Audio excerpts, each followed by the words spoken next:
Hi everybody and welcome to the 8th round of the Simracing Team Challenge. We are in Sweden and at Anderstorp for the home race of Danielsson Motorsports Virtual. Alongside me today we have Mark Burney. Hi and welcome to STC, Mark.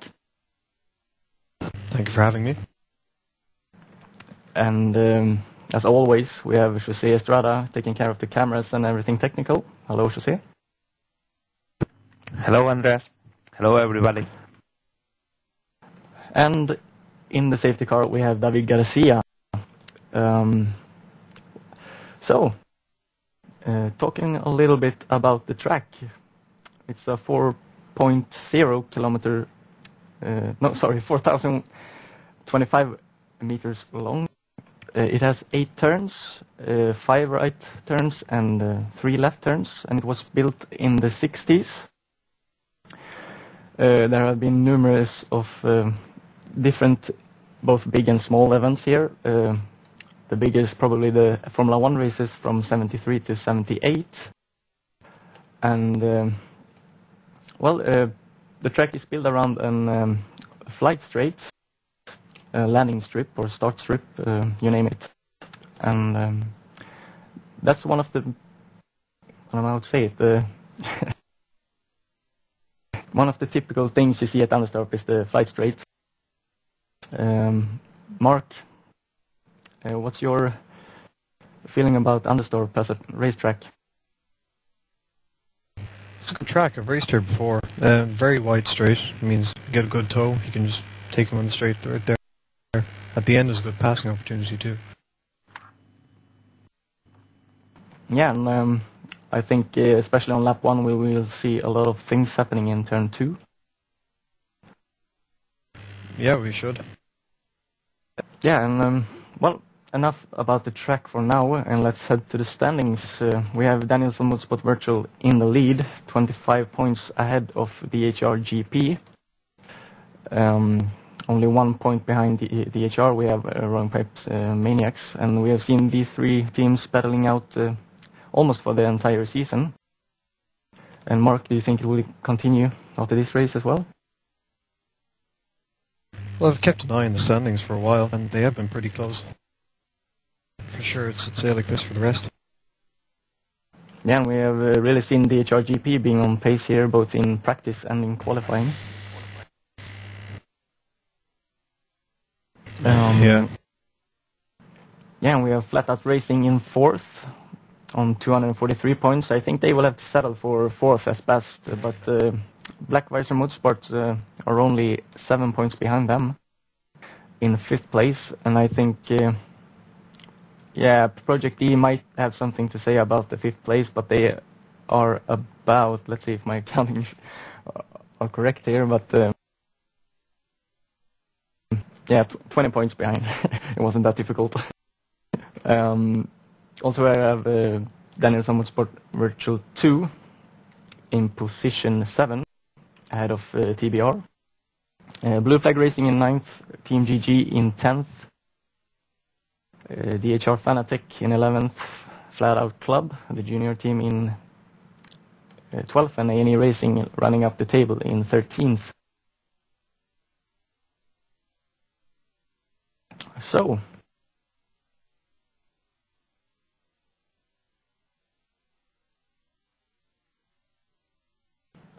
talking a little bit about the qualification, then Vincent Staal took the pole position with a time of 1:29.1, and there was only 4 people, I think, managing to climb beneath the 1:30 mark. Roland Ehnström put his car in 2nd on 1:29.4, and Korkiakoski, teammate to Vincent Staal, put his car in 3rd with 1:29.654. Any surprises there, Mark? well, I did notice that Vincent took pole by about 3:10. It's a pretty quick time, mind you. Yeah, and there have been a discussion in the forums about what car suits the track the best, and it has gone back and forth between the BMW and the Corvette, and so far it's pretty tight between them. Yeah, it is. I noticed the Porsche are up there as well. They're close together. They'd be good battles for them. Yeah, you're right. Porsche is occupying places 5th to 9 and 12th as well, I think. A bit of a surprise there, but a good handling car, so maybe they make it up in the corners. Yeah, it seems to be a smaller car, alright. It should make it more nimble.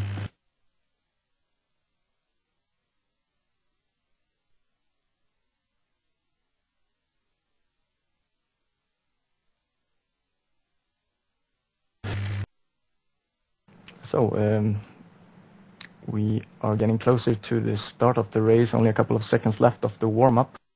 Mark, tell us a little bit about your involvement in sim racing. Well, I started out as PSR actually. Did some club races there, kind of a low level. Moved into the race department and took part in some leagues there.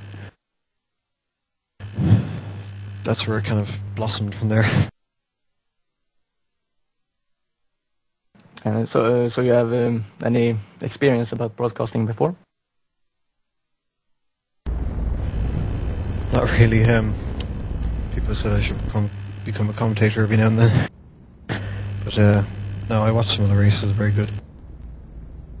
And you're probably one of those who screams a lot in front of the TV. Yeah, I suppose. Well, that's always good. Nah, you will do fine. And yeah, and just a minute left to the warm-up lap here. So what's your predictions for the race? I'm not sure really. I'm a newcomer to this, but I suppose Vincent, if he gets a good start, he can take it from there. But you know, looking at the times, BMW's behind him could have a big challenge. He just needs to keep it cool in the first lap. Yeah, and well, turn 1 isn't a really big passing opportunity. The start-finish straight is quite short here, but going out on the long straight after turn 1, I think we will see a lot of fighting going on, and probably some diving maneuvers into turn 2, and those maneuvers can keep going on for like 2-3 corners after that as well. A couple of bank corners, making it possible to maybe go wide 2 and 2. So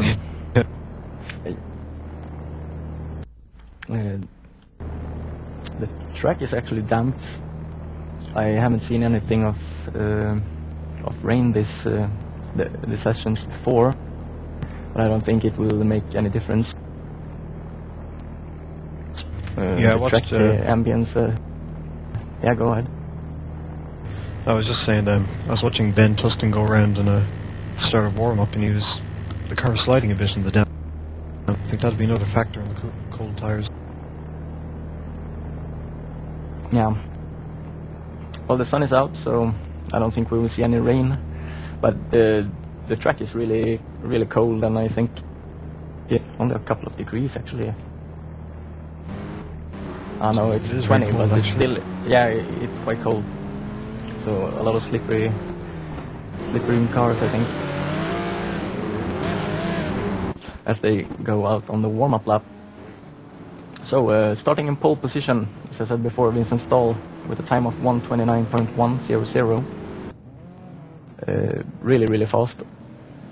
And behind him in second place we have Roland Ehnström, the fast Swede, who is going to try and defend his home team colors here with their home track. Mikko Korkiakoski lines up in third, ahead of second DMSv driver Torbjörn Lindau. Then we have all the Porsches with Alan Weston for DHR Fanatec up in sixth. Kevin Ledoux, I hope I pronounced that correctly, in seventh for Sarat Racing. Teo Bubicic in P8 for DHR Fanatec. And the first Project D Porsche driver is Gregory Corgotti in ninth. And in eighth, and Ian Wilton in 9th for Flat Out Racing. In 10th we have Peter Kull for DMSv2, the junior team. And behind him Luke Mangas in 11th, also he driving for Project D. The RPM drivers haven't exactly gone fast around here. We have Christopher Apont in 13th, the first of the two. And they are up there fighting for the championship, so I'm a bit surprised to see them down midfield or even more at the back of the field. But I think we will see them climbing up the order. John Westerlund in 13th. Sorry Mark, were you about to say something? I was just agreeing with you there. I'm surprised that down that low too.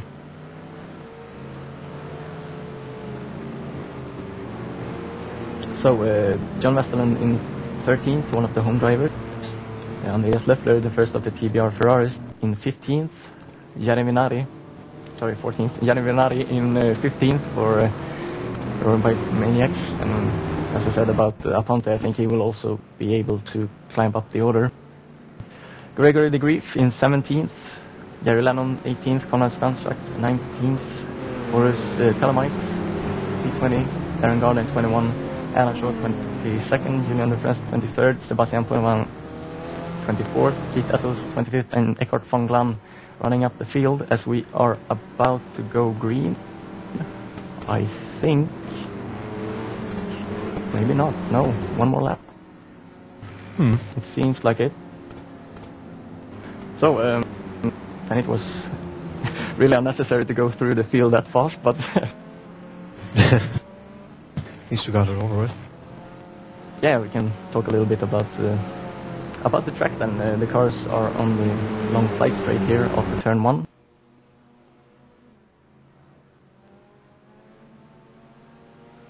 And I'm just gonna go and check if we have some information. No information yet. You could just be giving the drivers a chance to warm up the tires, maybe? I don't know. Yeah, maybe. Or maybe the field wasn't tightly packed. True. Pace car driver requires. Anyway, so going through turn 2 and turn 3 here. The braking into turn 3 can be a bit of a pain. Easy to go wide, but turn 3 should not be any problems. And then we coming into the old start curve here.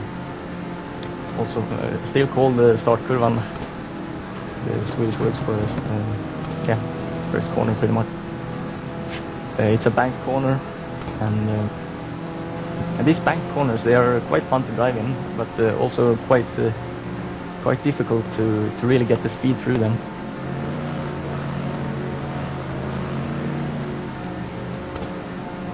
Going through the second on these two corners. Yeah, and the second one is a little bit tighter on the exit. Easy to go over the curves, and it's a pretty high curve there as well. And then going into Hansen, probably, at least for me, that's in the hardest corner of the entire track.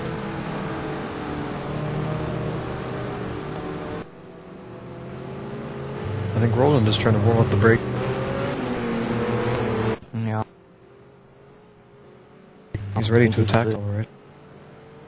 Yeah, I think we will see a pretty good fight down to maybe even turn 1. We will see. The pace car turns in this time. So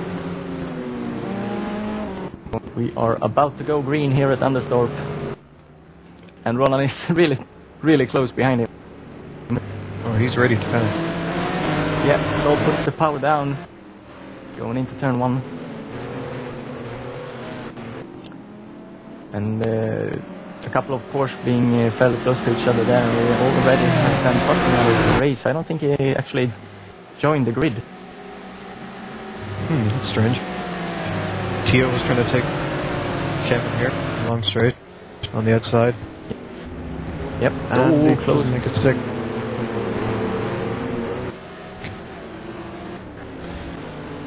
And well, Ehnström very close to the stall now. Still not managing to attack. Oh, Kevin went off.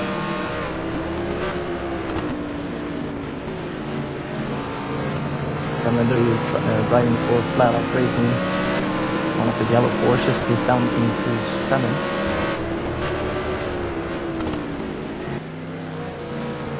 So everybody seems to have gone through the first corners without any touching or crashing.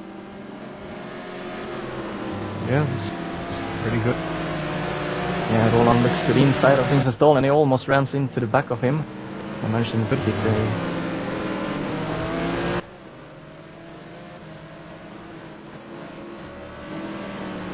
Already the top 3 guys are starting to pull away from 4th position, which is Alan Weston. I actually don't know if Alan Weston has driven in STC before, but he's doing one heck of a job. Yeah, the first time 4th isn't bad. Not bad for any driver. No.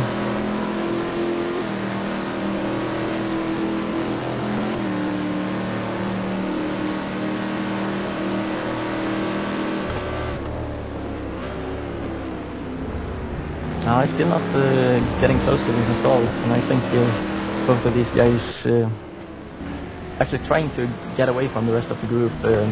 We have seen before that these two are among the quickest, and have you noticed something, Mark?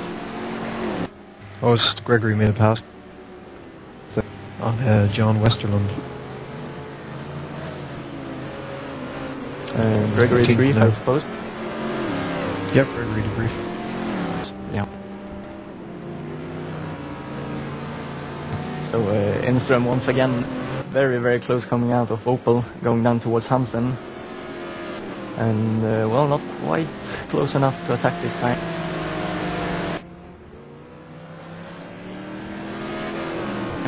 And they have pulled away slightly from Mikko Korkiakoski, who's still in 3rd, and he is, on the other end, has pulled away from Alan Weston, who's being heavily attacked from behind by Torbjörn Lindau and Teo Bubicic.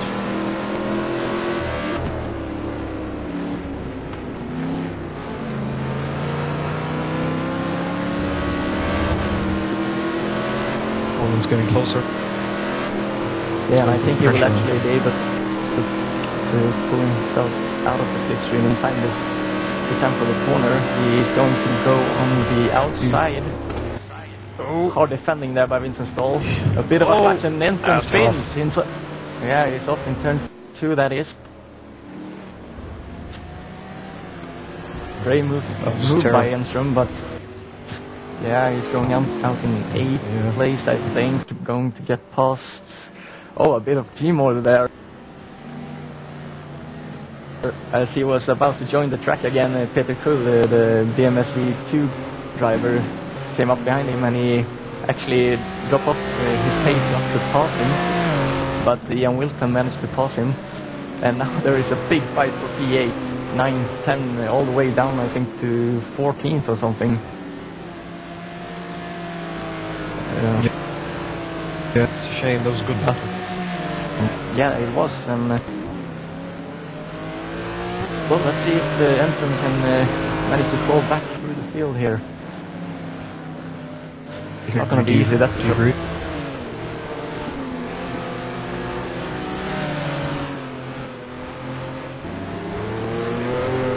The group getting really close to Peter Kuhl and have to back off a little bit to Hansen. Yeah. And back here we also have the behind Kuhl. Oh, a bit of a touch there for P13 between John Westerlund and Luc Mangas, the 32 driver. As Aponte tries to dive inside of, Venari tries to dive inside Westerlund, going out on the straight, and I think he will be able to get into the slipstream. As Ehnström passes Wilson, a bit of a touch there going into the braking zone into turn 2. But Ehnström makes it pass. I think he is a bit stressed here now. Gregory tries to make another pass. He lost it on the inside.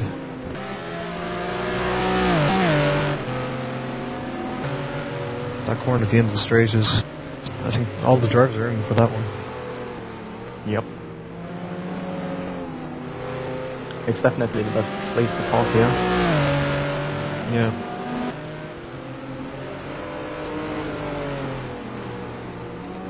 So Vincent Staal is still in first, and Korkiakoski is actually pulled a bit closer to him now. But I don't think he will make a move, and the Grief pulling in to the inside of Kull into Hansen, and he makes the pass, and Vinari almost drives into the back of Kull. Good racing by everybody there. Taking a look.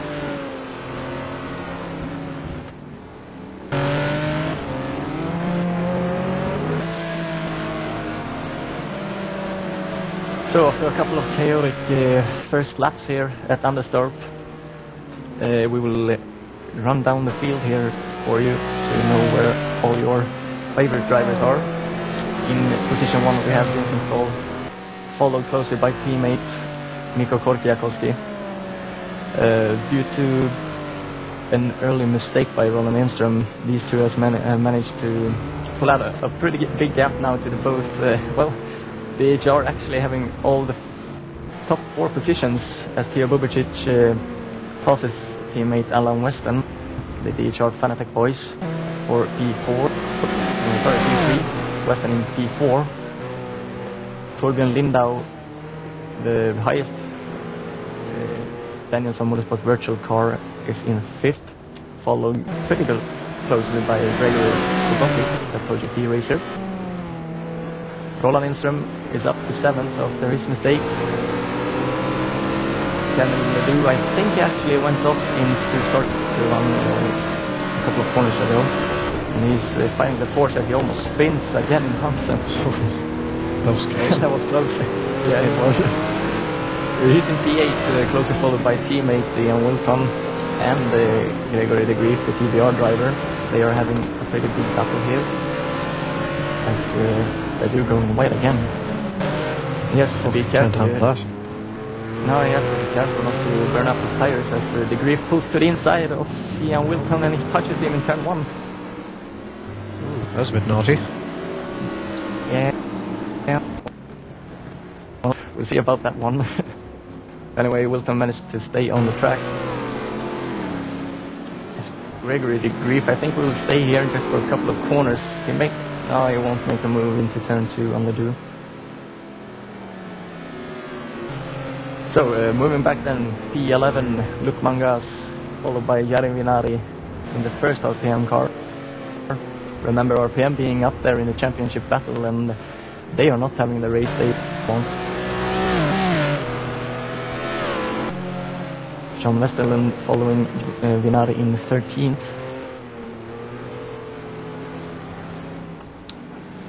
We have Peter Kull, the second of the DMSv drivers, in 14th, followed by the second RPM car in 15th, and that's Christopher Aponte. The two RPM drivers have switched positions, it seems like, since last time we saw them. Strange. Yeah. Might have been a mistake, might have just been caught up in battle. Anyway, moving down to 16th, we have Horace Telemite for Bathouse Club in the yellow Musler. And we have Adam Shaw in the second Musler in P17, with Andreas Wessler in 18th for TBR. That's the Black Rebels. BVM is having a miserable race so far, with Ben Tusting already out of the race, even before the race started, and Jerry Lannon is now down in 19th. Konrad Stanczak, the first of the Blue Flag Racing drivers, in 20th, followed closely by Julian Dufresne, the Team GG driver, in 21st, as he goes off, and Stanczak goes off as well. And Darren Gardner in the Musler slipped through. That was lucky for him. Ah, yeah, for Gardner, yes. Not for Stanczak, he has to really look out now, so Sebastian Podevan. Podevan not really in the slipstream to make a move going into turn 2. But Stanczak really needs to look out here. In 24th we have Eckhart von Glan, the regular commentator, and just as we see him on the screen, he goes off track a little bit in turn 2. And again? Yeah, a little bit again. That happens usually. You gain it back, it just goes right again. Yeah. I think if I know Eckhart correctly, he's glad if he can finish the race in a decent position. I think no damage so far, so. I think one of the mottos for Blue Flag Racing is to have fun, not really necessary to be up front and winning, but having fun and participating. That's the way it should be. Not having fun. Yeah. 25th, well, Keith Apples is out of the race. I have no idea if he has crashed or if he has had some other problems. But he just left the game. So Eckhart runs out the feed.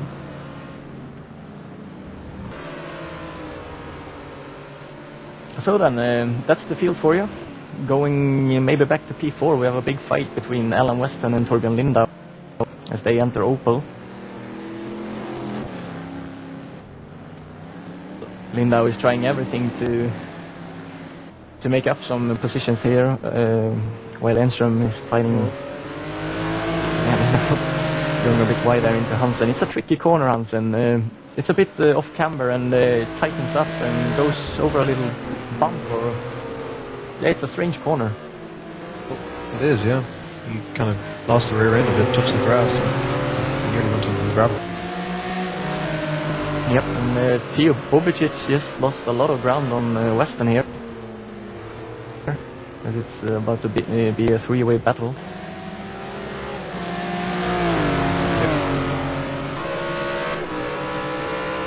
And behind these three we have Roland Ehnström. Yeah, I can say pretty much, well, it goes their way, so to speak. Yep.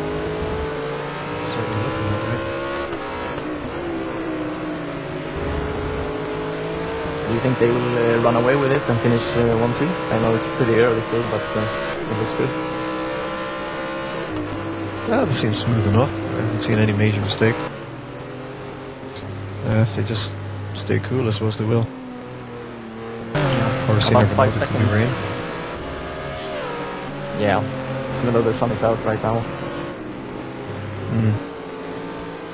So about 5 seconds. I have no reason not to win it. Our teammate. Sorry, I talked at the same time, so I couldn't hear you.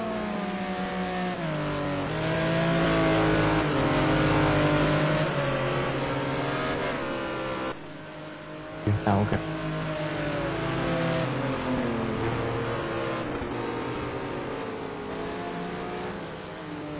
Yeah, Ehnström is getting closer and closer to Lindau.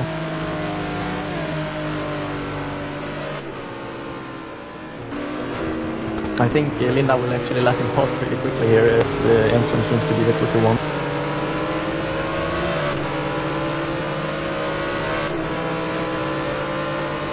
Gary Lennon is getting pretty close to Horace. He's in 19th.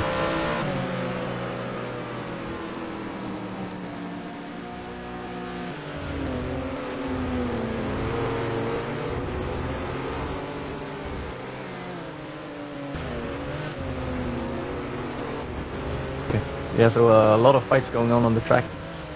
Both at the front, in the mid pack, and at the back of the pack.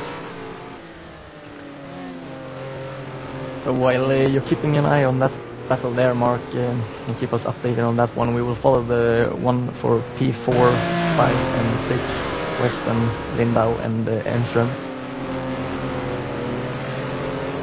As I think Ehnström will pass him right after Opel here.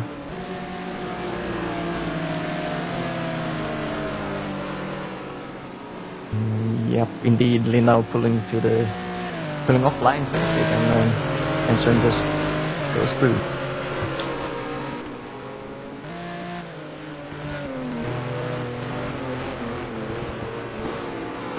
So we know Ehnström is fast, but he's 16 seconds behind the top position of Vincent Staal. Do you think it's possible to catch that, Mark? Everything's possible. Anything can happen. But as I said, if they keep the lead they have now, there's no excuse not to win. They seem to be controlling it at the moment.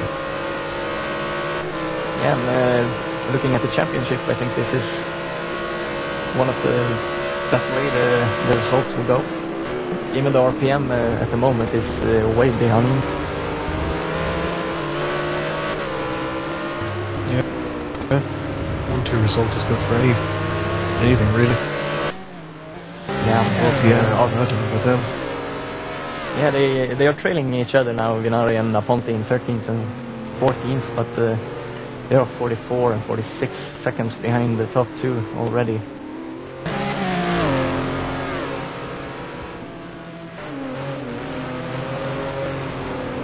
So while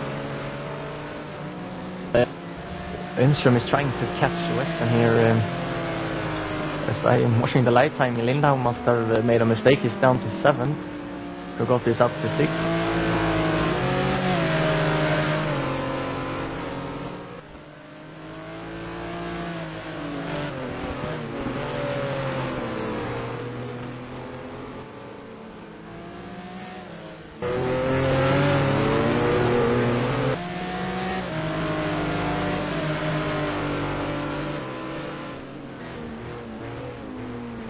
We talked a little bit about RPM having a difficult time. Christopher Aponte is now having some pressure from behind by Luc Mangas in the Project D Porsche, and he's looking pretty feisty here.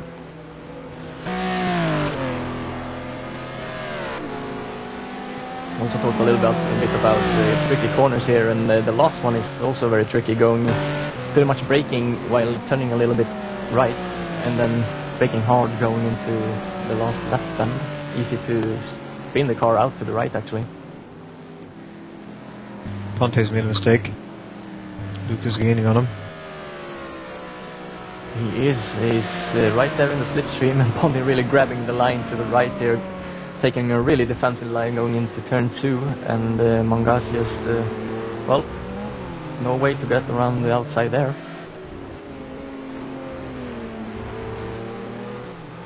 So maybe, oh, Aponte getting sideways out of turn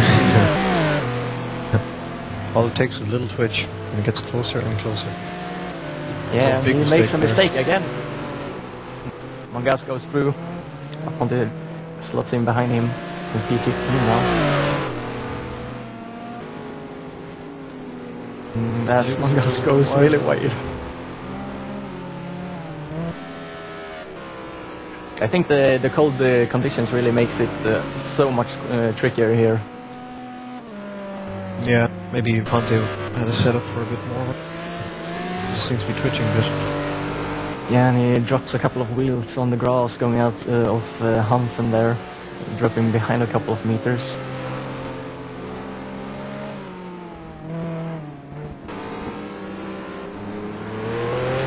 So I'm just watching the live time.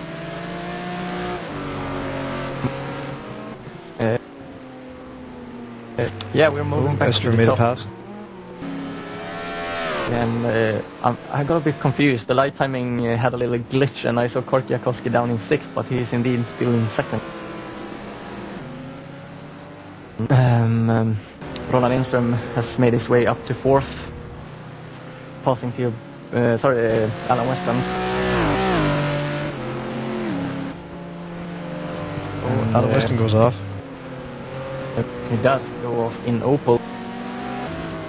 One of the bank corners. He's back in 5th. So yeah, didn't lose any positions. Yeah.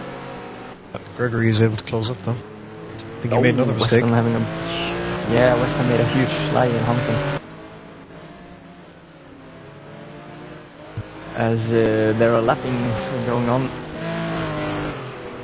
I think it was Eckhart von Glan having a huge slide out of the last corner, while both Teo Bubicic and Roland Ehnström lapping him. And I think we will see pit stops coming up pretty shortly. No, sorry. Again, a glitch in the live timing. Yeah, I will stop watching the live timing. Only 28 minutes gone of the race so far. Do you think a two-stopper will be something that the drivers think about? I think I know that we in the TBR team has been discussing it, but I'm not really sure if they decided to go with a two-stopper. But how do you feel about it? It's hard to say really. You really need to be on the track to know for sure. Depends on the conditions, I suppose. It's a bit twitchy, you would want warmer tyres. So, I know I would go for a two-stop really, just personal preference.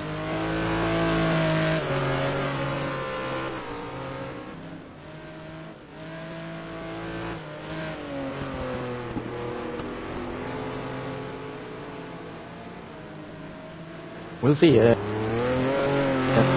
Teammate Gregory de Griff has been hinting at least that he might be making a two-stopper here, but we'll see.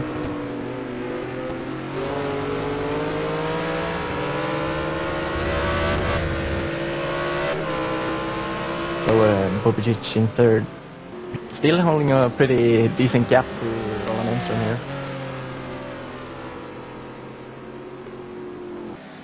Yeah, you go closer and, you know, you'll have to push.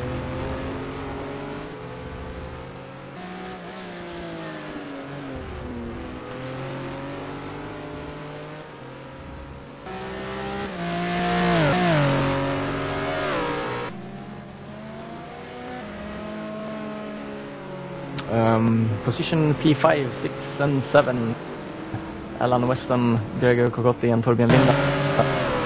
One of the closest fights on the track at the moment. And Weston is really having a difficult time at the moment, I think. Sliding a lot. There's a lapped car ahead, which isn't causing too much trouble. Nope, yeah, they're all keeping well out of the way. Korkiakoski gets a big flat out of Hopo. Lindau really on the tail of him now, going into Hansen, but well, not really a corner that you want to make a do or die move in. Often ends up in a die move anyway, so trying to keep close and follow him through the last couple of corners and make his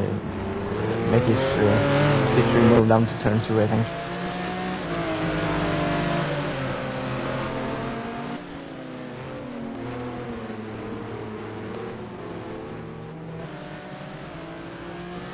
Moving back up to P3, obviously Ehnström is really close to Teo Bubicic now, and Bubicic made a little mistake there going into turn 2. He's off. Yeah, he's off. Well, that was easy for Ehnström.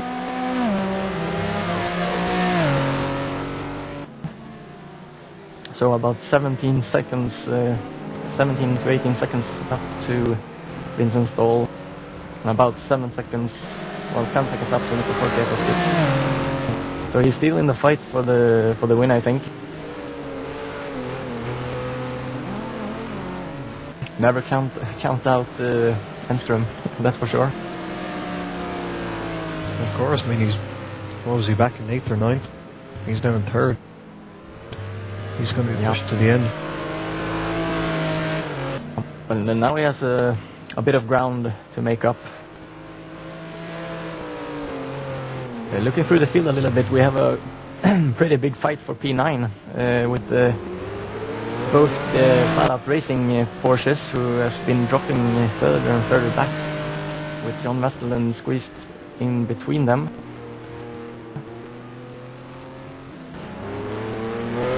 Well, the lapped car's going to the pits. Can you see who that is?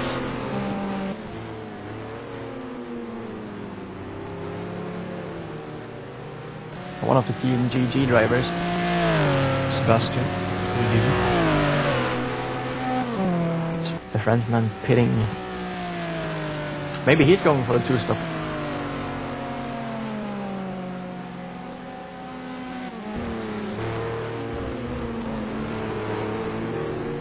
Okay, so Jose just told me that we have a fight for P6. Oh, Alan Weston went off, he crashed. Oh, he did, and he went off on a really strange position. Yeah. Rather confused about myself. I seem to have hit a prop in the middle of the field. Maybe... Yeah, it was on the infield between turn 2 and turn 3. He's down to 8 now. Really strange. I guess he got a really big slide and tried to keep the car and just went to the right. Yeah, so that's what happened. Now Ian is right up beside him. He might have taken some bad damage off that. He seems to be a handful though. Yeah, I can't see any dents on the car, but well, he's struggling, that's for sure. As Wilson getting closer and closer into the last corner, looking to the inside. That's a brave move.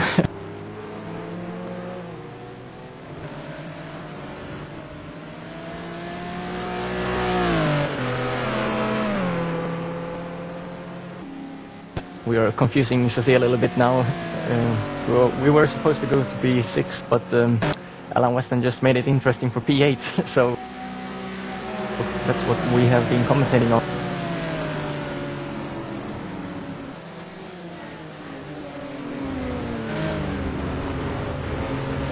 So Wilson close, really close now behind West.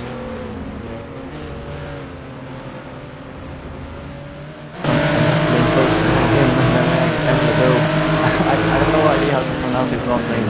Mark, can you say? Who's this? In P11. Lindau? Okay then, Lindau. Anyways, Ian Wilson having a bit of a attack from Vaseline through Opel, as Weston pulling away a couple of meters. And now Westerlund came a little bit close in Hansen, had to drop off his pace, and now Lindau is just behind him, switching quite quickly here. Oh, Weston making a huge mistake in the last corner, and Wilson will be able to make his move up to P8.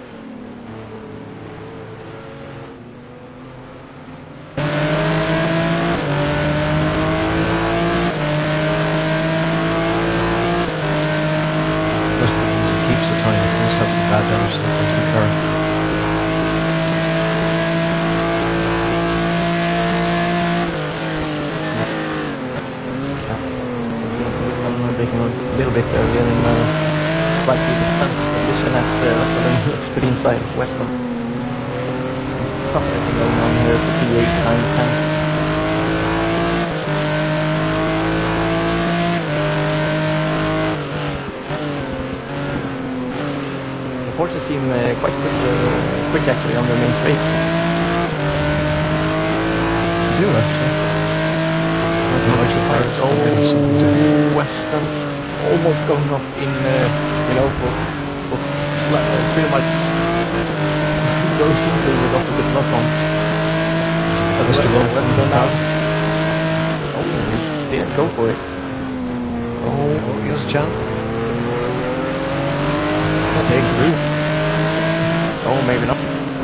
Yeah. So Weston is going really backwards at the moment.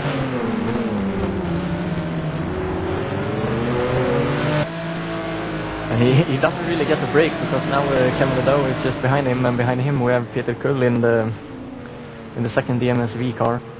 Sorry, the DMSv2 car. Big gap for second round now. Ehnström is right behind Mikko. So maybe we should move to P2. Yeah, let's move to P2. We'll keep you updated on the battle for P8. And Teo Bubicic has stuck to Ehnström.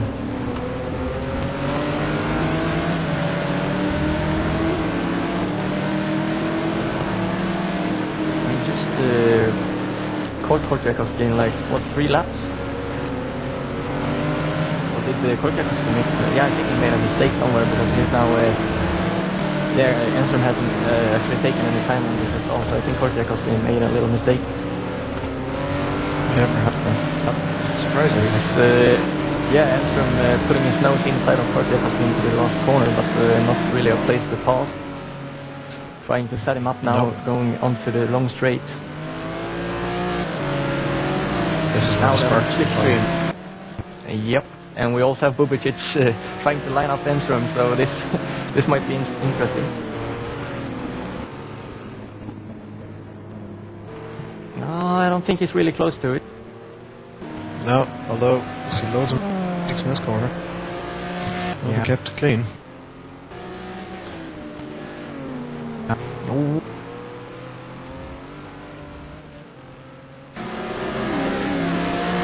Now I think he just has to settle in behind him for a couple of corners here, unless Korkiakoski makes a mistake. And just as I say it, he goes a little bit wide. Ehnström on the inside.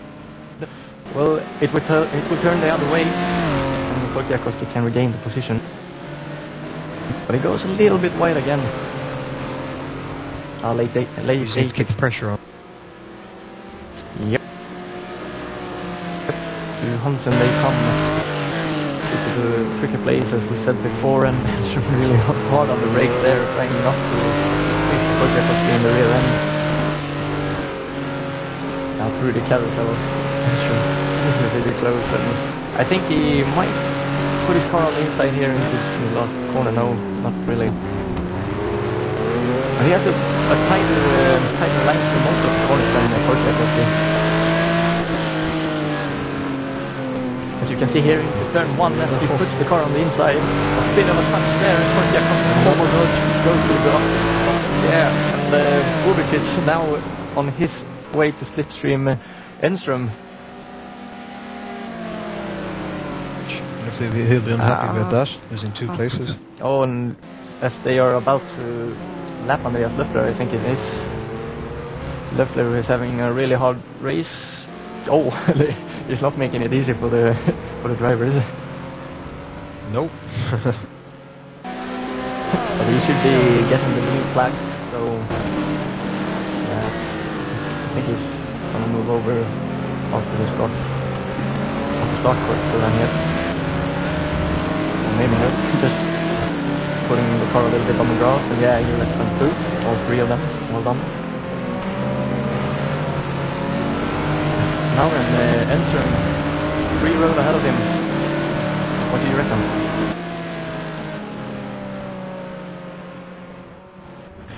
Ehnström, he's been doing very well in this race.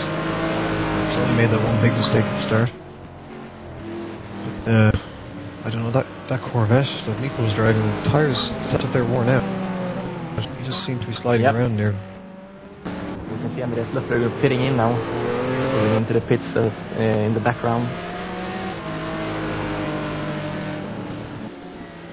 And now I'm actually pretty sure most of the guys will look at their tires, see if it's time to pit. And, the track is really hard on especially the left front tire, with all the fast left corners, especially the carousel at the end of the track. Yep. Seems that way anyway. Weston pits. So Weston pits. I think it's a smart move. He's been really fighting the car the last couple of minutes.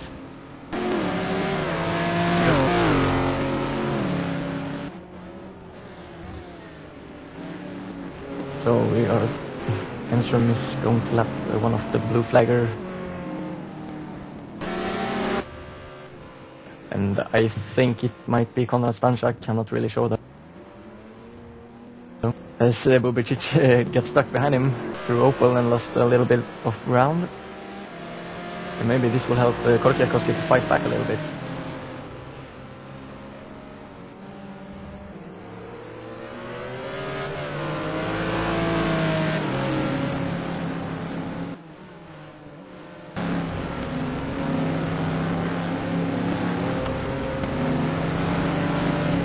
So what do you think? Will we see the front runners in the pits in the next lap or 2? Oh yeah, we should. I've seen Ian and Kevin are fitting in now, so that should be an indication.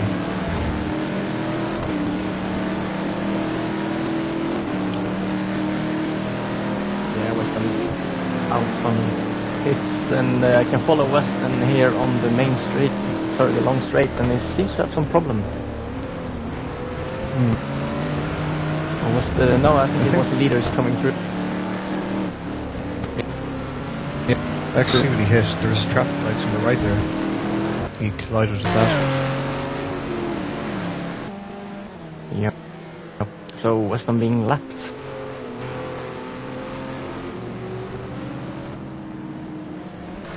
And Bubicic is really sticking with the Ehnström here, and Korkiakoski does the same thing with Bubicic.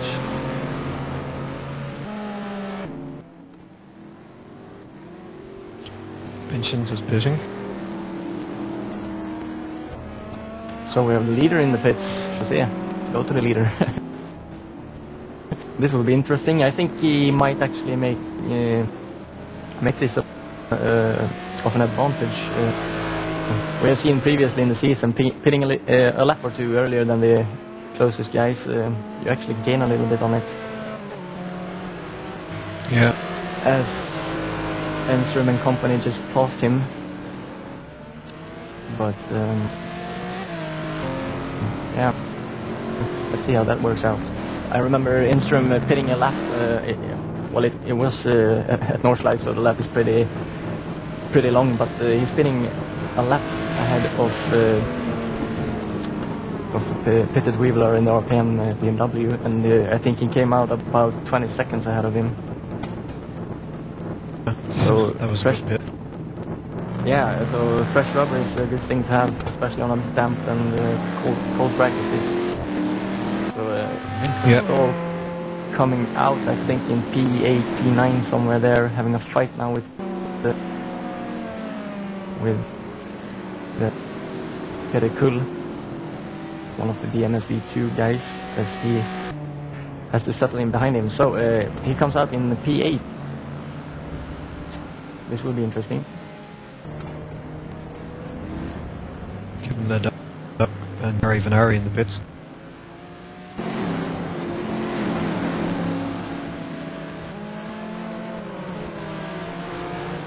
Also Gary Lannon is entering the pits, and he almost hits the pit wall a little bit.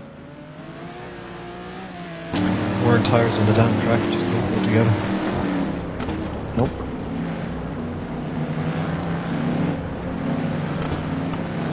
Gennady exiting the pits now in 14th,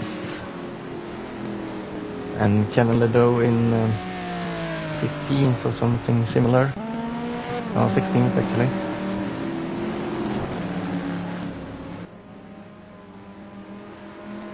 Yeah, pretty much everybody comes into the pits now.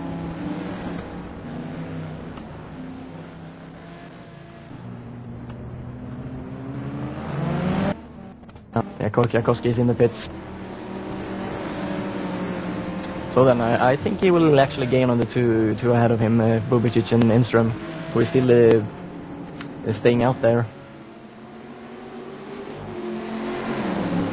Yeah, with the new rubber, he should just gain on them.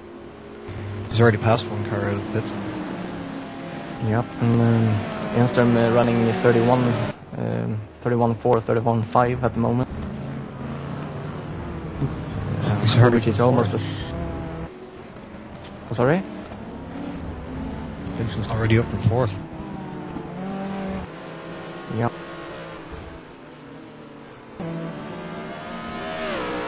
Now then, will Ehnström pit this time?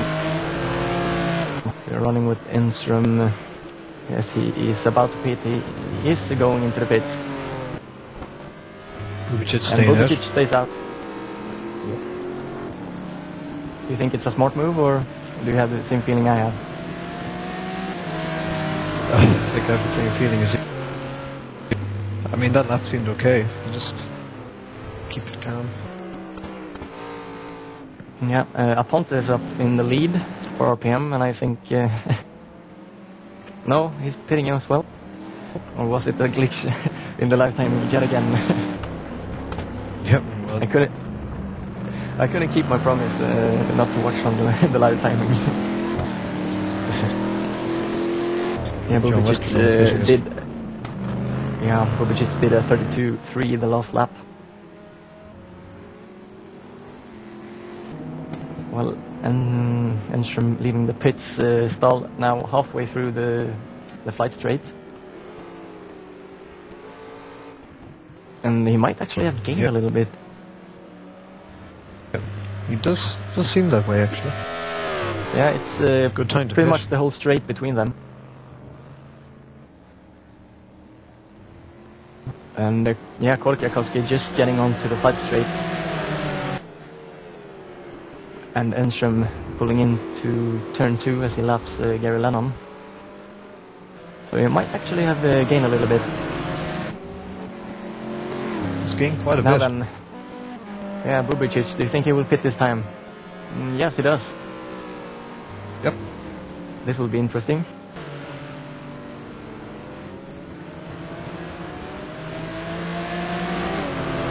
Can you keep an eye on Teo Bubicic, and I will keep an eye on Staal and Ehnström. As well, Torbjörn Lindau is staying out. He's having a really long first stint.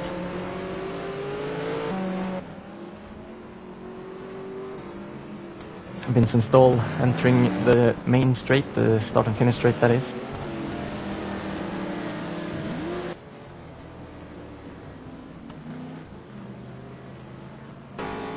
As Ehnström is about to do the same.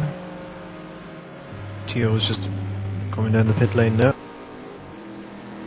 Okay then, so I think Ehnström will actually have managed to pull away a little bit as he goes into turn 1.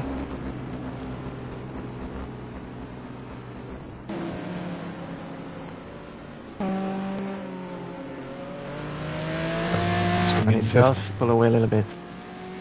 Yeah, and well, Korkiakoski passes Bubicic, but it's pretty close between those two. Yep. Interesting now.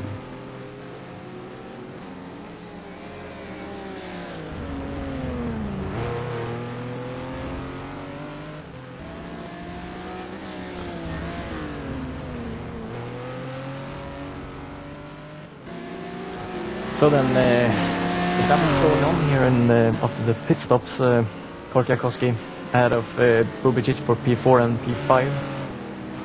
That's the closest battle we have up front. And well, Vincent Staal is on it now. He's just made the fastest lap of the race, 1:30.575. At least it's his fastest lap of the race. Yeah, it's the fastest lap of the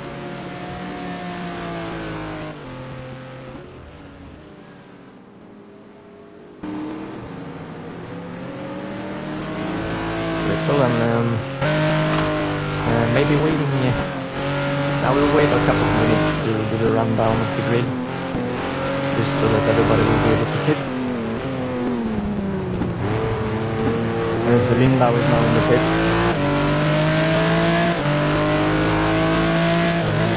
I can notice if he moves sometime in this or not. He's in the pit now. I think he will come out in P5. Yeah, he should.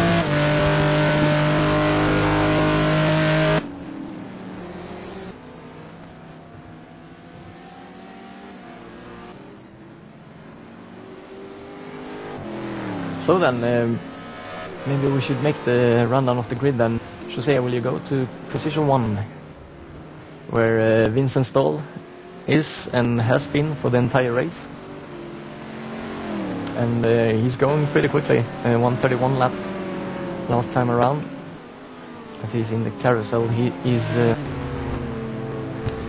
yeah, pretty much the same distance as before the pit stops, 17 seconds ahead of Ehnström. And for the newcomers, Ehnström made a move the first couple of laps on Vincent Staal into turn 2 on the outside. Got a little touch, I think, or made a bit, went a bit wide and spun So he went down the order, and now he's up to P2 again. Korkiakoski closely followed by by Teo Bubicic. Mixing up the names here. Close fight there for P3 and 4. With Torbjörn Lindau in P5, very lonely P5. We have Ian Wilson in 6th for Flat Out Racing with DMSv 2, John Westerlund in 7th. And his teammate is in P8, a couple of seconds separating these three, with Jari Vinari in 9th. So he's managed to climb up a couple of positions after the pit stops. But still not where they want to be. They are in the fight for the championship. Gregory Kogotti is behind him in P10. And behind him Christopher Rapont, the second RPM driver. And Kevin Lolo is down to 12th.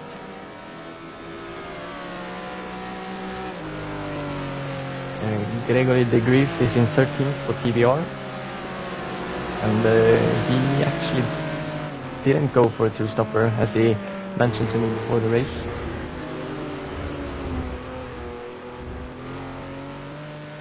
Andreas Löffler is in 14th, very closely followed by Adam Shaw in the Flat Out Club Musler. The fight of the yellow cars. Luc Mongas is 16th for Project D, and I'm mixing up a little bit with Gregory Kogotti, but Kogotti lost a couple of positions in the pit stops. He was up fighting for P6, I think, before. Gary Lennon for Black Visor Motorsport is in 17th, and Horace Telemite in 18th for Flat Out Club. Konrad Stanchak is 19th for Blue Flag Racing. Julian Dufresne is in 20, and he pitted quite early actually. And I have a feeling he might actually be on a two-stopper, but we will see. Darren Gardner in the A&E Mosler is in 21st.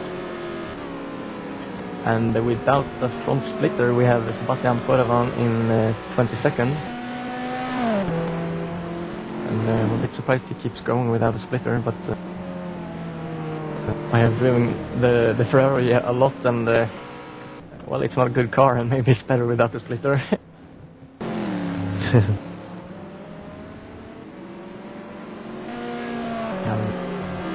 Oh, and Darren Gardner just left the game.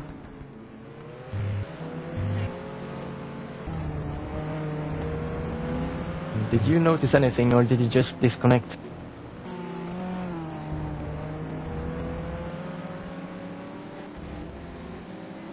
I was looking at him.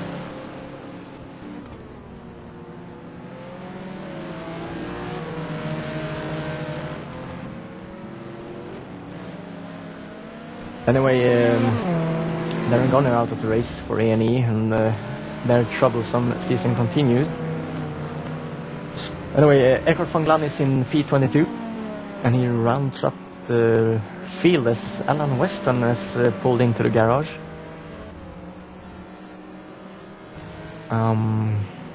Mark, do you have any idea what might have happened? Weston. Yeah, Weston.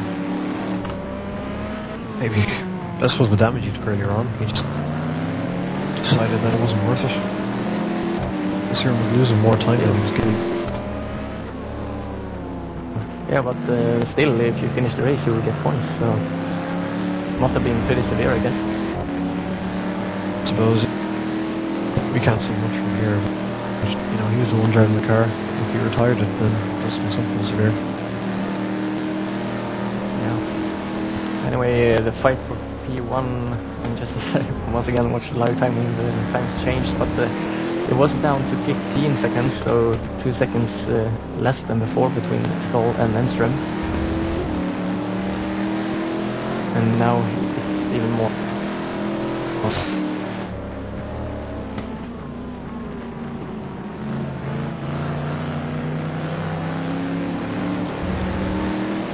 Yeah, now it's around 20 seconds.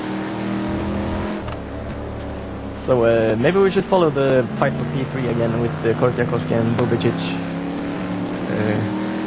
The main team and the junior team for DHR.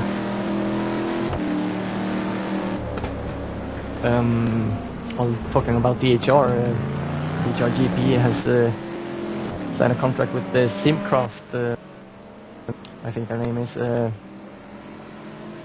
a simulation manufacturer of some kind. I lost it now, but you can read about it on dhrgp.com, as well as the Simracing Team Challenge.com.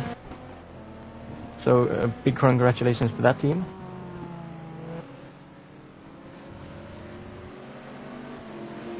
And do you think Bubicic will make an attack on Korkiakoski here? They are both driving for the same team virtually. Mikko made a mistake earlier on there. He got close enough in the straight, but he seemed to back off a bit before the corner. Just strange. Yeah, so maybe they are just playing it safe here and letting the main team get the points and get into the fight for the championship yet again. As it stands now, they will gain quite a lot of points with them having first and third, and DMSv having second and fifth.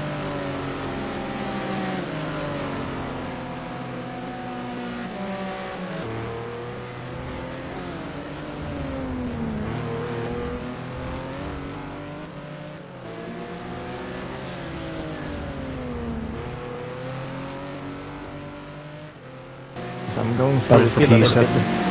Yeah, I'm about to say the same thing. Battle for P7 between Ian Wilton and Peter Kull. It seems like the flat-out forces and the DMSv 2 Corvettes have been fighting throughout the whole race, as Kull, trying to get into the pit stream, goes out on the outside, flashing his light a little bit. Oh, and it spins. Yeah, gets a little bit too close in the braking and really has to slam the brakes, I guess. Spinning the rear end. Here he picks up. Yeah, and pace for also lose. Oh, I forgot they almost got past Kull, but ran a bit wide there, so... Yeah, the Rowan Pipes Maniacs guys crawling through the field now, I guess. Up to 8 and 11. So... maybe switching fight then to P10 between Gregor Kogotti and Christopher Aponte.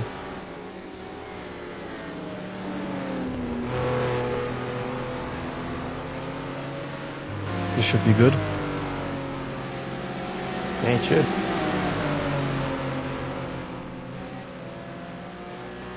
Kogotti getting really close to Kull there, as well as Aponte getting really close to Kogotti.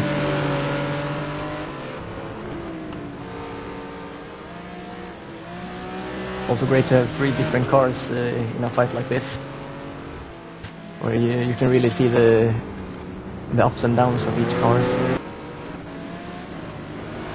Yeah, that's true. One of the Blue Flag Racing drivers in the pits. Can't really see who that was right now, but yeah. So then, nobody really closing the pit stream failing out in the one straight.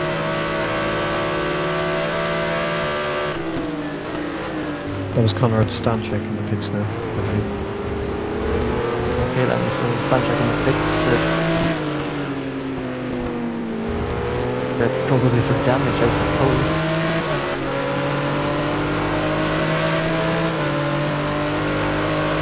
Maybe a second pit stop. In the frame for those who wanted to go with pit stops. Like a point is really close to Bugatti again. Try to take a narrow line to Oppo, get on the curve a little bit on the inside there and has to back off.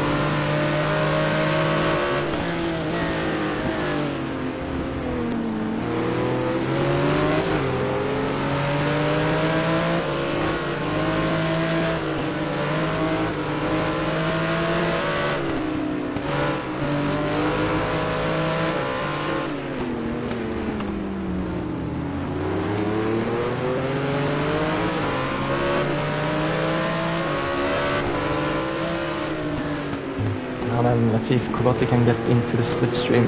Oh, cool here, going out on the straight again. I don't think he's close enough this time either.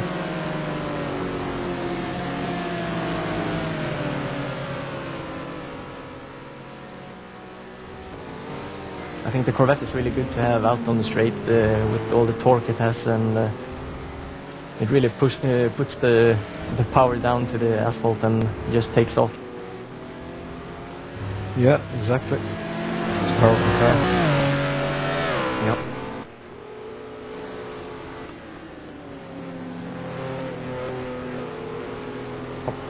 Cool flashes his light a little bit. I think they're coming up on left car now.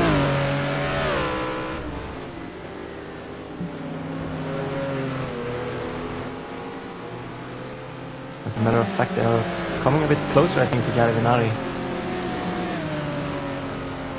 for P8.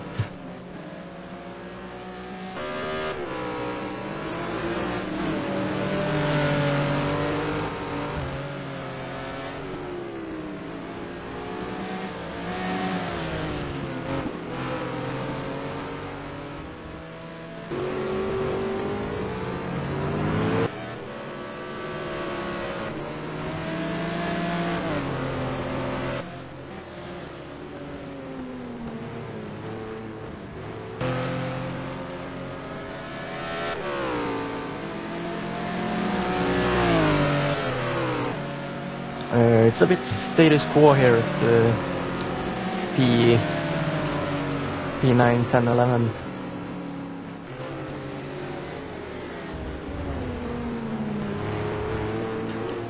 As I can just comment on Ehnström's speed, the gap between him and Staal is pretty much the same.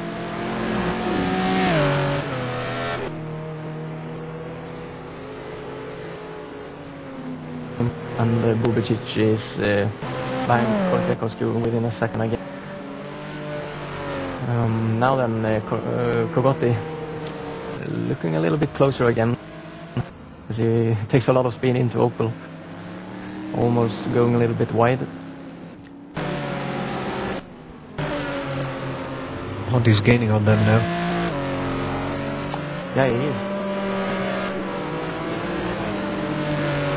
I think they've been gaining on Vinari as well, as they lap, was it Oravan, who had the lost sticker?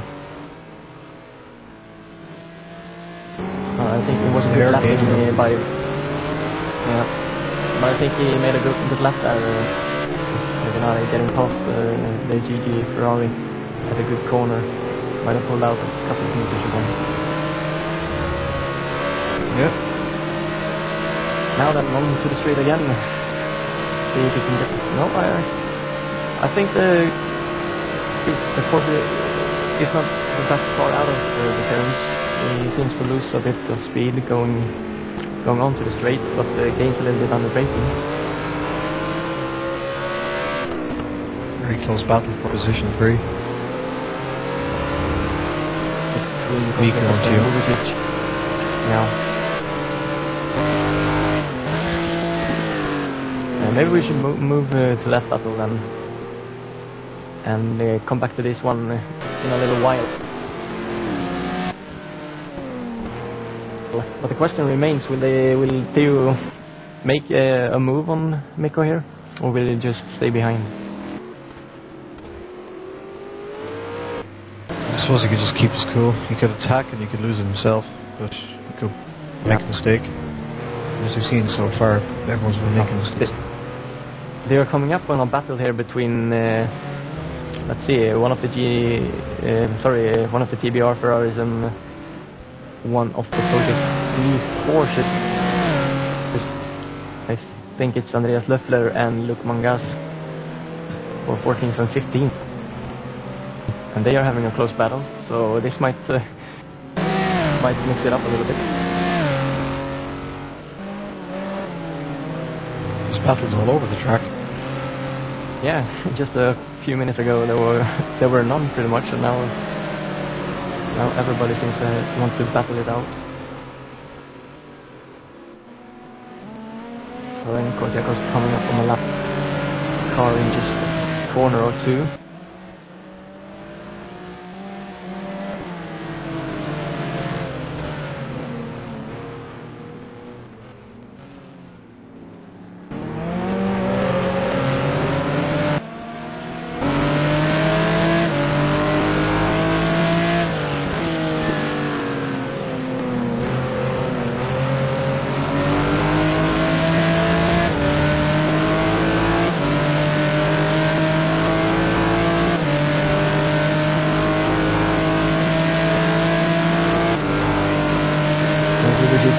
Doesn't really get into the picture very well, and they still haven't lapped the cars. Slide, and I think Mangas got on the grass a little bit ahead of them. And Mangas moves over.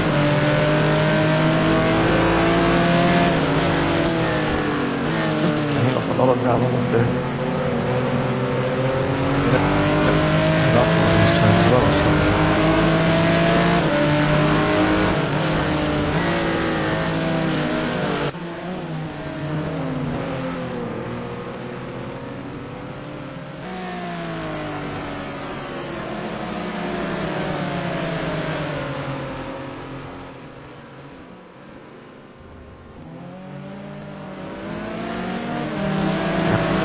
A big slider, I think he has to let them pass now. And he does in the carousel as he goes really wide. I think he put the rear left on the grass a little bit there and got a little slide. That was very close, alright. Yeah. Now then, Bubicic, will he make a move or not? He's getting really close here into turn 1. Yeah, touching the grass again, and on the straight he just pulls away, as you can see there. Yep. I'm keeping an eye on the guys behind there as well, Leffler and Mangas. But they seem to stay in position as they were. With Leffler in 14th and Mangas in 15th.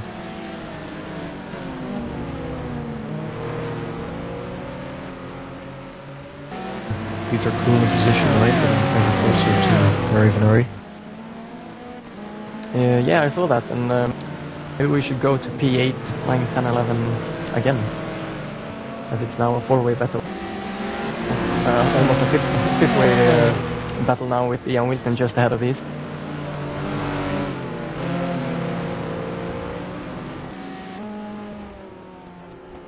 And I'm a bit surprised there. Yeah, Kull didn't really want to get into the slipstream of Venari down the straight, and that surprises me a little bit. Yeah, that's strange.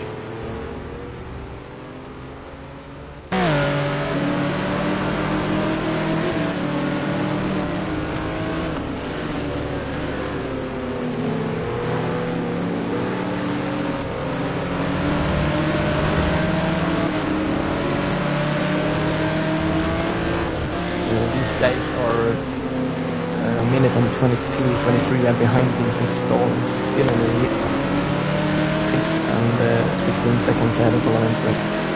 So nothing has changed at the top.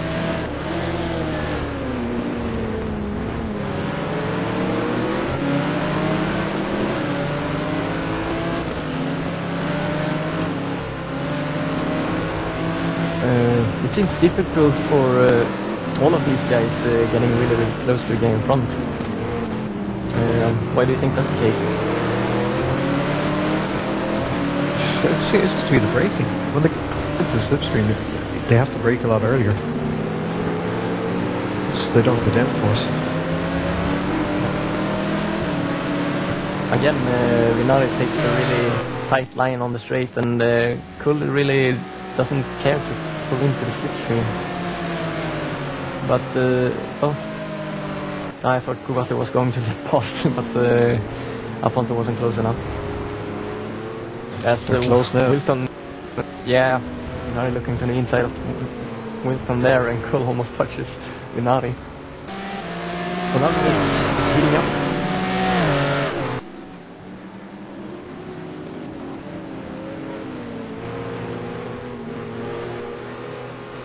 And so we are entering the last 16 minutes of the race. The time just flies by. It does. Now So then some we'll drivers know get that. the run here. Yeah. No, Kull doesn't really get the drive on Vinari this time either. Down to Hansen as Korgotti almost breaks way too late, and Aponte, I think, reacted on that braking by Korgotti and almost spun around. Just takes one mistake and they're in. Yep. You really need to be It's so careful. close. Yeah?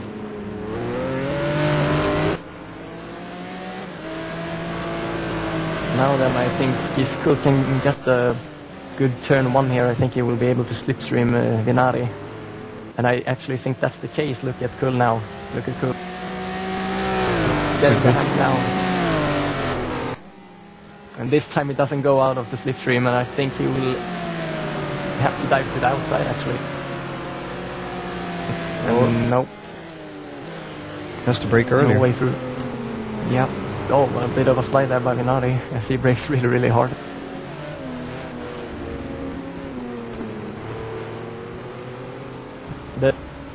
The BMW seems a bit better on the brakes.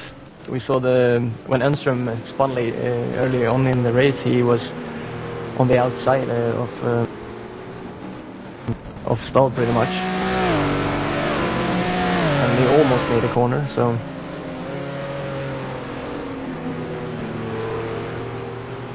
I think in the braking zones, I think the BMW is a bit better, but then again on the exit of the corners, the Corvette seems really, really good. Yeah. It just seems to be a lot more balanced.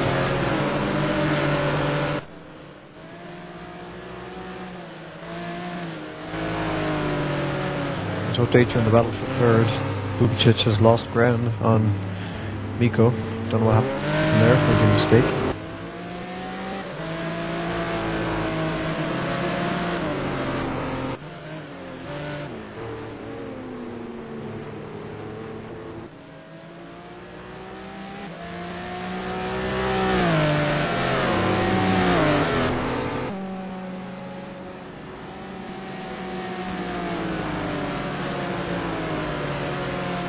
Since Andreas left the game.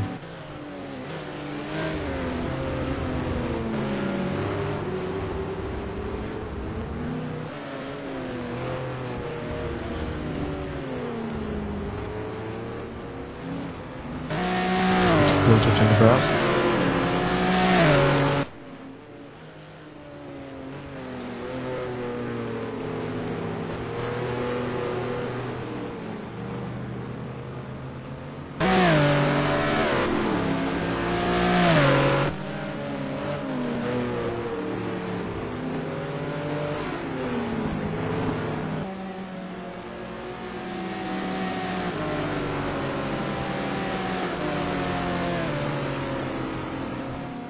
Corgotti getting close to Ponte again.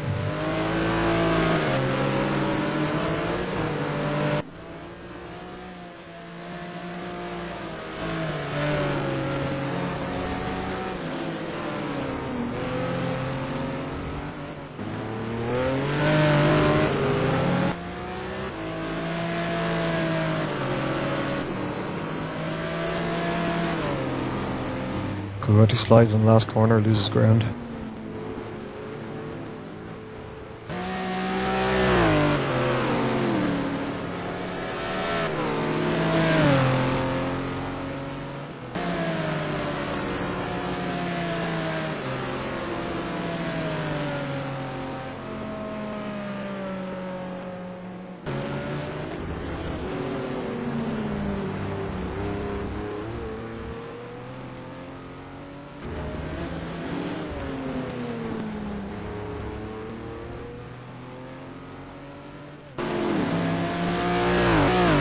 Right now it's a three-way battle.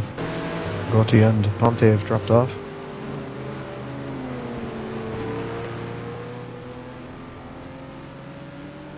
The Porsche, the BMW and the Corvette.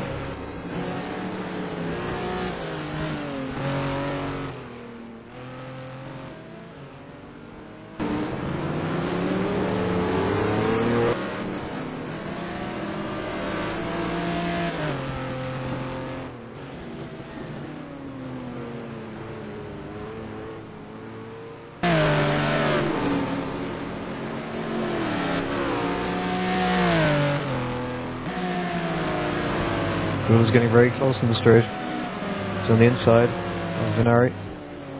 He's got the line. But they touch. Vinari's on the inside now. He's got the position.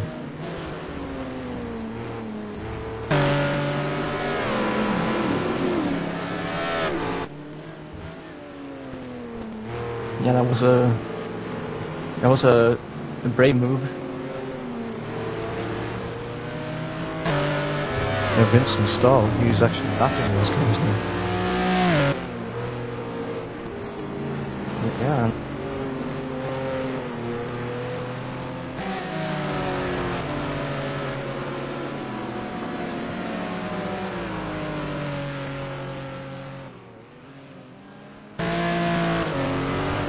Oh, very cool. Good. They're still going though.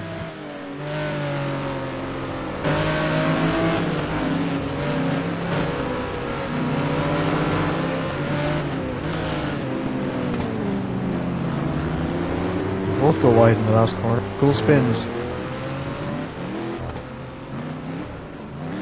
Well, that was a really tough fight for a lap or two there. It was.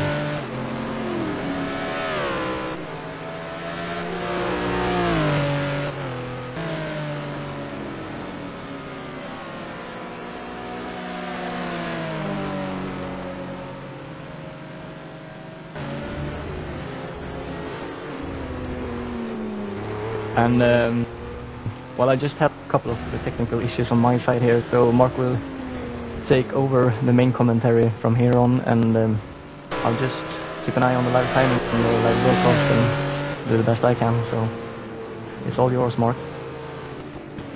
I'll do the best I can. It's widened out a bit now.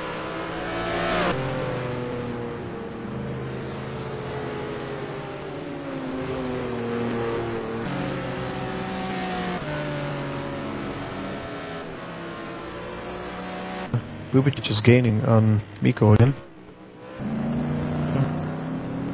Yeah, but I still don't think he will make a move. Yeah, at this stage in the race, it's pretty much now or never. He has to get that gap down a lot more.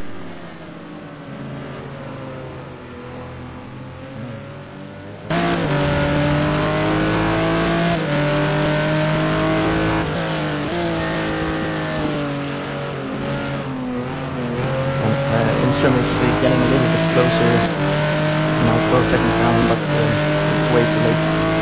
I think Staal wants to finish in his bag right now. He's pretty much controlled the race the whole time. Doing very well. Yeah.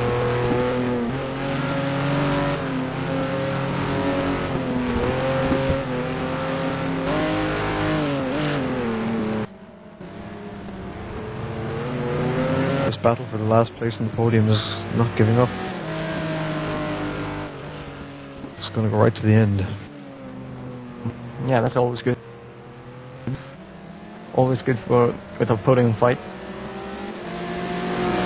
Yep. Although I still withhold my thoughts about this one, even though, or maybe it's just he wants to be in the A team, so to speak, and he will make the pass and go to the A team next season. I don't know.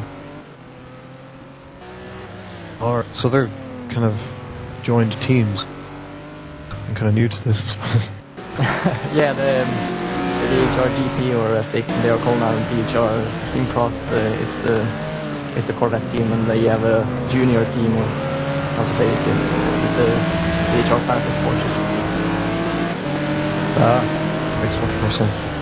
Yeah.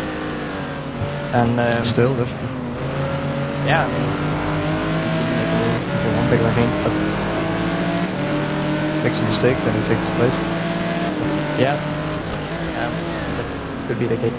We also have a flat-out guys having a junior team, and also Danielsson Motorsports Virtual. It's a bit easier to see on those teams due to the skins, though.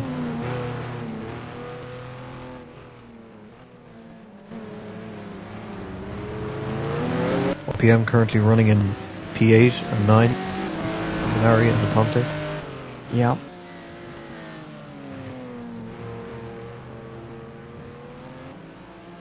And they are still running. Trying to close.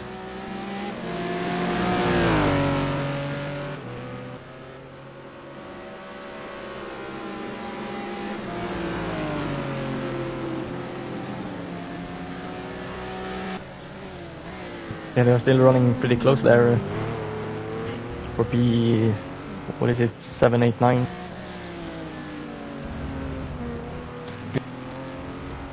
Yep, Minari is closing on Wilton. Bit by bit. And the RPM guys have, as you said earlier in the race, if you finish you get points, and they know that, they've kept it calm. Yep, but they will indeed lose a lot of points finishing 8th and 9th when both the DMSv and DHR have both their cars in front of them and in a really strong position too. Yeah, that's going to be a major blow. Still, some points are better than none. And definitely.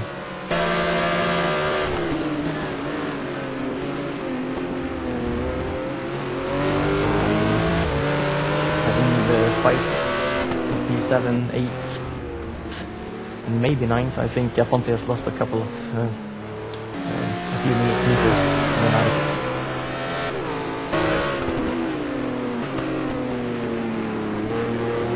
They are going 23.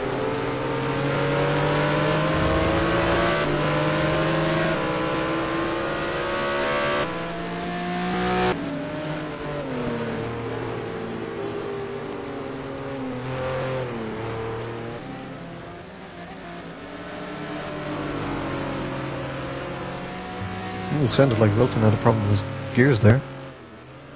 Lost a lot of speed. Yeah, might have missed a gear or something like that. Yeah.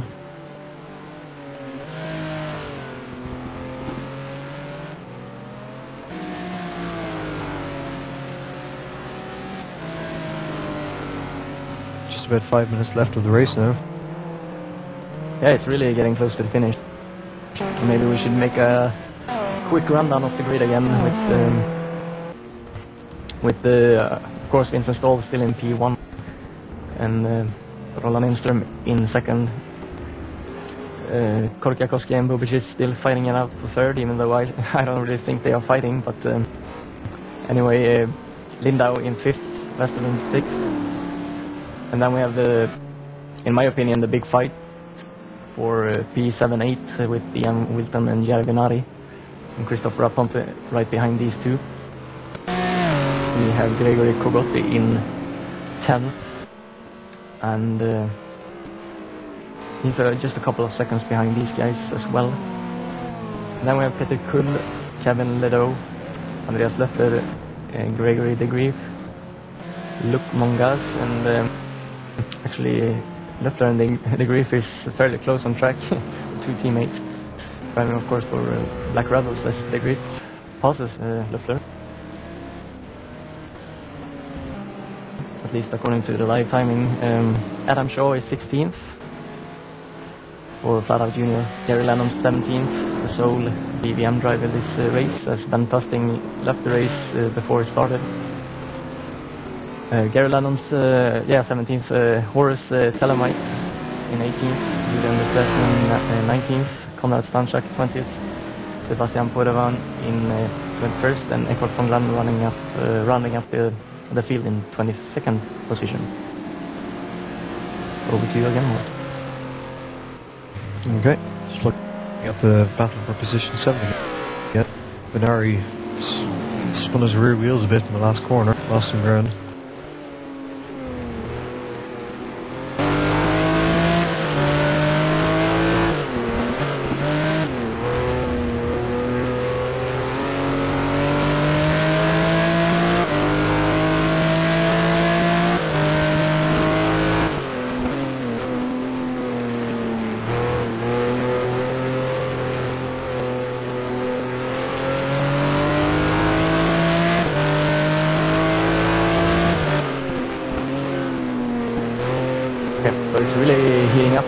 for P7, the last couple of minutes of the race.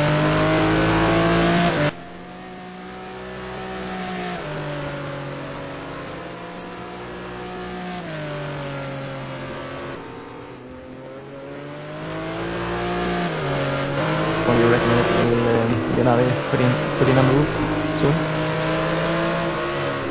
He could. I mean, if they could pass, if they leave it open for Ponte and the RPM drivers could pick up more points. But he just needs to get close and stay close. One mistake and that's it. Yeah. What is it? Like 2 laps or something like that to go? He should be nearing the last lap in a minute now. Okay then, so yeah, remember Be the next one. these 2 or 3 guys have a bit further to go than Vincent Staal, so they have a lot of time there. Yep. Next time to make a mistake. Yeah, he can't seem to get into the slipstream now. Nope. Supposed to be a different setup. So we don't know. That's right. If only we did. Yeah, it would have been much more easier to commentate. Of course, but nothing's ever easy, is it? No. Takes away the fun. Of course. Oh, he's touched the grass. Wilton might lose it. He's kept it cool.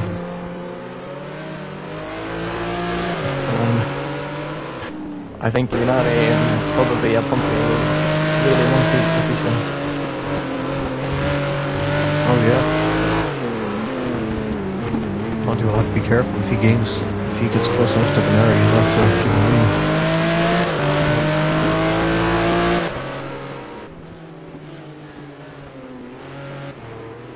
Lapped car ahead, I believe.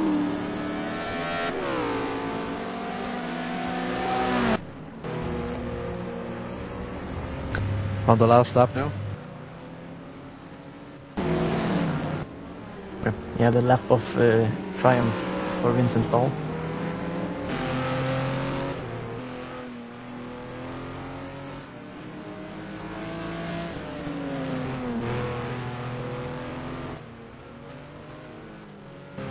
I can't keep my eyes off this back. It's getting closer and closer.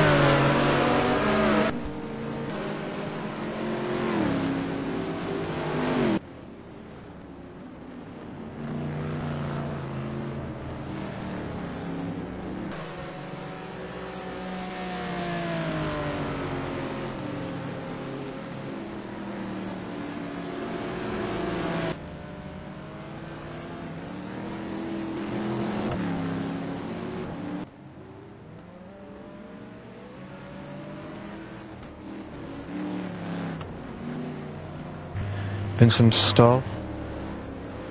He's approaching last corner. Gets across the line, finish the race. Vincent Staal has finished first, won the race. Controlled it basically the whole time. Fantastic drive from him.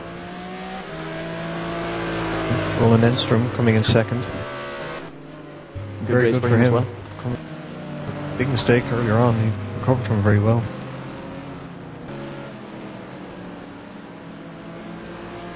Mikko's a good bit behind now. Yeah, I suppose Korkiakoski will finish third.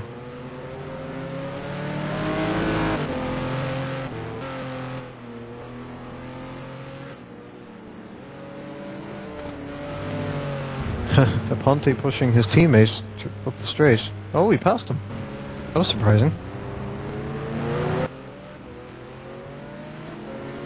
I'm sure they haven't finished the race. Mikko across. Bubicic right behind him. Yeah. So DHR GP 1-3. Well, that's a good result. Lindau coming fifth.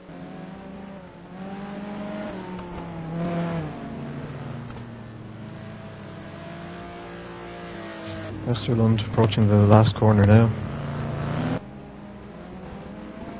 Yeah, Yeah, good race for DMSv 2 as well. Yeah. I think they pretty much secured at least the top 7 in the championship. The only real threat.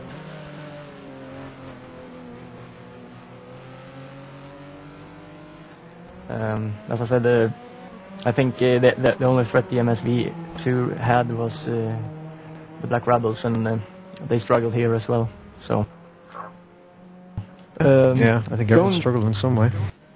Yeah, we are going to listen to the national anthem of Great Britain, called "Save the Queen."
So that was the national anthem of DHR GP's home country, which of course is Great Britain.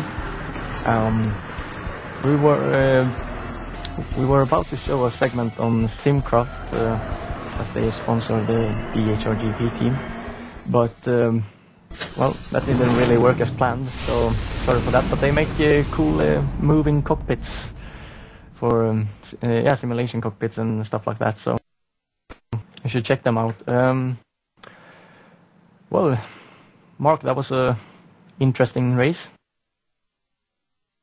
Interesting indeed. There was a lot of close battles through it. Yeah. There was a fight at the end.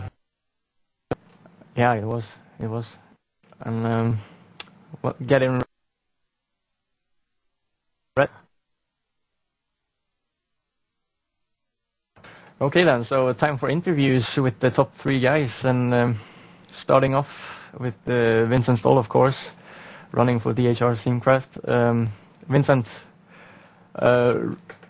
pretty lonely race, but I guess a pretty good race as well.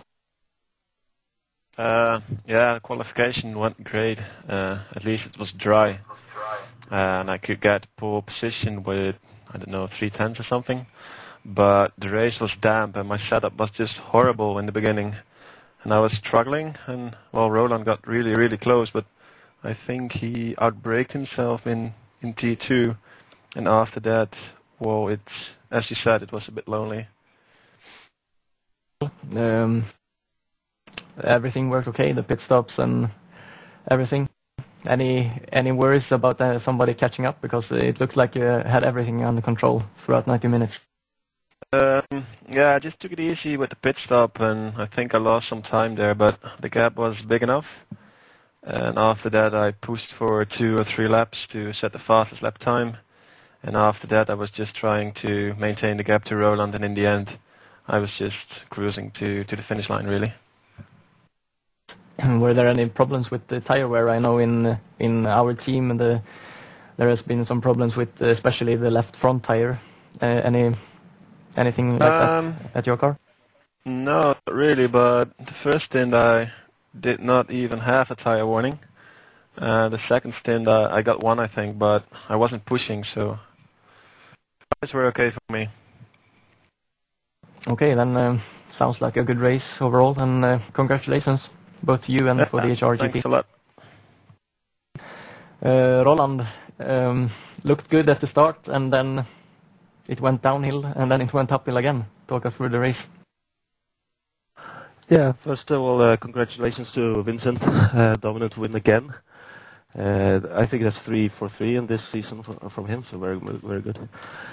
My race, first of all, I made a stupid mistake in the qualifying because I went off on the out left, so that ruined the concentration and everything, but still second on the grid. In the beginning, it was quite obvious that Vincent had some problem with the wet weather. He was sliding a bit, and I saw my chance. It's very, very difficult to pass a Corvette with a BMW because of the speed difference on the straight. But I got a good exit out of turn 1, a good toe. Got him to go to the inside line and break in the wet side of the track, so I thought I had a chance, and I braked, and just too late. So I couldn't get the car stopped, and I had to do a half spin to avoid the barriers. Were there ever any touch between you two? No. I just I was almost ahead, I think, when I started braking, because I was braking too late, so I just spun in front of him, I think. And then the rest of the race, I was trying to catch up. I got up the field pretty okay after I figured out how to brake. And in the end, I had to pass Mikko and also the other 2 DHR Fanatec Porsches. And of course, they gave me no free pass, so I had to fight a bit. There was some contact with Mikko, but I think it was no problem because I took the inside line, and turn 1 he was taking the normal wide line, and I took the inside line, and we touched in the middle of the corner when he came back to the apex. That's typical in that kind of bend, so I think that we call that even. After that, well, I was up to second, and the gap was too big to Vincent, so I was just cruising, hoping for a mistake. Didn't come, so. Yeah, it was a bit of a DHR wall there, occupying the first 4 positions for quite a while, actually. There were a bit of talk in the forums before the event that is Corvette the better car, is BMW the better car here, and what do you think after racing 90 minutes? Well, you'll have to ask Vincent. He won in a Corvette, so. Okay, then. Well, thank you so much for talking to us, Roland, and congratulations. Thank you. Mikko, a 3rd place finish and a really good overall result for DHR GP. Talk us through your race and how it felt for you. Yeah. The result was good for the team, of course. My race itself was quite bad. I'm really not happy about my race, but anyways, the points are what counts. So in that aspect, it's a very good result. I had pretty much uneventful race. After Roland went out in turn 2, I was in 2nd place, and at that point the car felt pretty good. I was doing same lap times as Vince, and we were 1-2 with DHR Fanatec guys on 3rd and 4th position, so everything looked good. Then I don't know why, but I started losing concentration. Maybe maybe because the situation was so good and I wasn't really pushing and started losing concentration and lap times were dropping and I was basically falling asleep in the middle of the lap, so that wasn't good, and I tried to get myself in shape but just couldn't, and then my knees started hurting really bad, so I was really waiting for the race to end, and then I made a very stupid mistake. In turn 1 went off and I decided to go straight through the grass, and because there's tarmac after it, so I went through and Teo and Roland caught me up, and I think after 2 laps Roland in turn 1 took the inside and I was taking my normal outside line, and yeah, there was a bit of a touch which took me offline, but I think it was my fault for letting him go there. There was too much space there, so I really didn't think it was a bad contact, so I guess it's okay. After that, me and Teo were basically just driving with just the 2 of us and keeping 3rd and 4th position, just swapping the positions to see which one is faster, but in the end the main team needs to get the points, so of course I had to finish 3rd.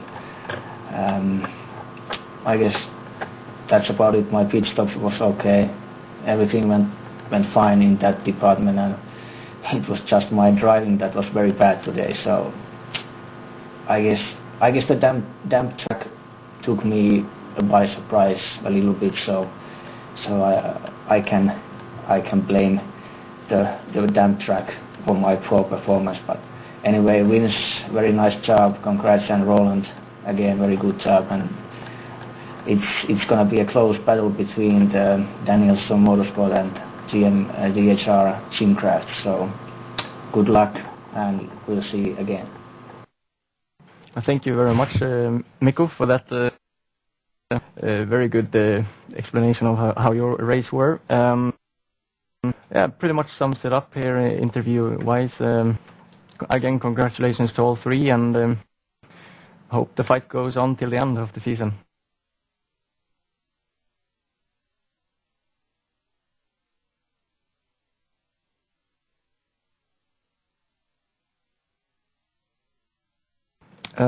I think that pretty much wraps it up here from the commentators booth, and I want to thank Mark for joining us today, and you did a really good job, Mark. Thank you very much. It was a joy to be here. And of course to Jose for taking care of all the electronics.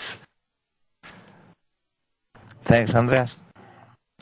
And see you guys in a week. I think it is a week till next race. Anyways, it's 1 week or 2 weeks. See you then. Bye. Yes, kiitti ja terkut äitille.